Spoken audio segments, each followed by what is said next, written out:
વિડીયોમાં જાણીશું કે ચૂંટણી કાર્ડ આપણે જાતે કઈ રીતે ડાઉનલોડ કરી શકીએ। તો સૌથી પહેલા ગૂગલ ક્રોમ ઓપન કરવાનું છે અને તમારે NVSP સર્ચ કરવાનું છે અને જે ફર્સ્ટમાં જે લિંક આવે છે સિટીઝન સર્વિસ પોર્ટલની એના પર તમારે ક્લિક કરવાની છે। એના પર ક્લિક કરશો એટલે એક નવું પેજ તમારી સામે આ રીતે આવી જશે।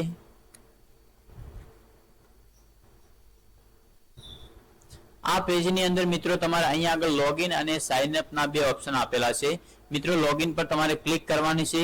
જો તમે આઈડી ના બનાવી હોય તો તમારે પહેલા સાઇન અપ પર જઈ અને તમારી આઈડી અહીંયા બનાવી લેવાની છે। તમારો મોબાઈલ નંબર નાખવાનો છે, કેપ્ચર નાખીને કન્ટિન્યુ કરી અને ઓટીપી થી તમારે આ સાઇન અપ કરી લેવાનું છે અને પછી તમારે લોગિન પર ક્લિક કરવાની છે। લોગિન પર ક્લિક કરશો એટલે અહીંયા તમારો મોબાઈલ નંબર નાખવાનો છે। મોબાઈલ નંબર નાખ્યા પછી નીચે જે કેપ્ચર આપેલો છે એ કેપ્ચર કોડ તમારે અહીંયા આગળ નાખી દેવાનો છે અને કેપ્ચર નાખ્યા પછી રિક્વેસ્ટ ઓટીપી પર ક્લિક કરવાની છે એટલે તમારા મોબાઈલ નંબર પર એક ઓટીપી જનરેટ થશે। એ ઓટીપી આ બોક્સની અંદર તમારે ટાઈપ કરી લેવાનો છે। ઓટીપી ટાઈપ કર્યા પછી વેરીફાઈ એન્ડ લોગિન પર તમારે ક્લિક કરવાની છે એટલે ફરીથી તમારી સામે આ રીતે નાગરિક સેવા પોર્ટલનું એટલે કે જે ચૂંટણી કાર્ડની જે વેબસાઇટ છે એનું જે પોર્ટલ છે આ રીતે તમારી સામે આવી જશે। અહીંયા આગળ મિત્રો તમે નવા ચૂંટણી કાર્ડ માટે એપ્લાય કરી શકો છો। અહીંયા આગળ જે ન્યૂ વોટર રજિસ્ટ્રેશન છે એના પર જઈને અને બીજું મિત્રો કે કરેક્શનની અંદર તમે કોઈ પણ સુધારા વધારા કરી શકો છો। નામ, date of birth, photo, mobile number કોઈ પણ અહીંયા તમે સુધારા વધારો કરી શકો છો। અને બીજું મિત્રો અહીંયા તમારું સ્ટેટસ ચેક કરવું હોય તો તમે ટ્રેક એપ્લિકેશન પર જઈને તમે તમારા ચૂંટણી કાર્ડનું સ્ટેટસ ચેક કરી શકો છો। અને બીજું મિત્રો અહીંયા આપણે વાત કરીશું કે જે આપણે ચૂંટણી કાર્ડ ડાઉનલોડ કરવાનું છે તો તમે કઈ રીતે ડાઉનલોડ કરશો। તો અહીંયા આગળ જે એપિક ડાઉનલોડનો જે ઓપ્શન આપેલો છે તમારે ક્લિક કરવાની છે। એના પર ક્લિક કરશો એટલે અહીંયા આગળ આ રીતે ઓપ્શન શો થશે।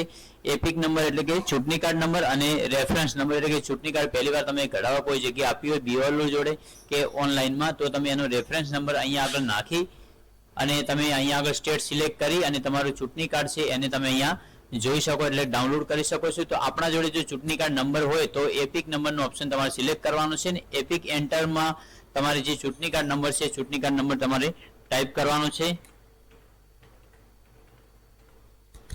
અને પછી સિલેક્ટ સ્ટેટમાં તમારું જે સ્ટેટ એટલે કે જે તમારું રાજ્ય છે રાજ્ય સિલેક્ટ કરી અને સર્ચ પર તમારે ક્લિક કરવાની છે।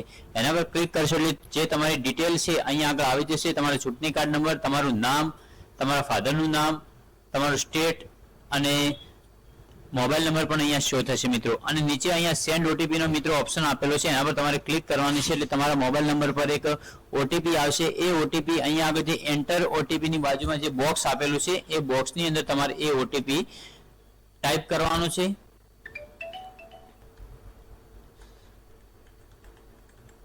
ઓટીપી ટાઈપ કર્યા પછી મિત્રો વેરીફાઈ પર તમારે ક્લિક કરવાની છે। વેરીફાઈ પર ક્લિક કરશો એટલે અહીંયા આગળ એક ડાઉનલોડનો ઓપ્શન આવશે જે ચૂંટણી કાર્ડ ડાઉનલોડ કરવા માટે એટલે એના પર તમે ક્લિક કરશો એટલે તમારું જે ચૂંટણી કાર્ડ છે ડાઉનલોડ થઈ જશે। તો આ રીતે મિત્રો જો ઓટીપી વેરિફિકેશન સક્સેસફુલ થઈ ગયું છે હવે તમારે ડાઉનલોડ એપિક પર તમારે ક્લિક કરવાની છે એટલે અહીંયા આગળ તમારું જે ચૂંટણી કાર્ડ છે ડાઉનલોડ થઈ જશે।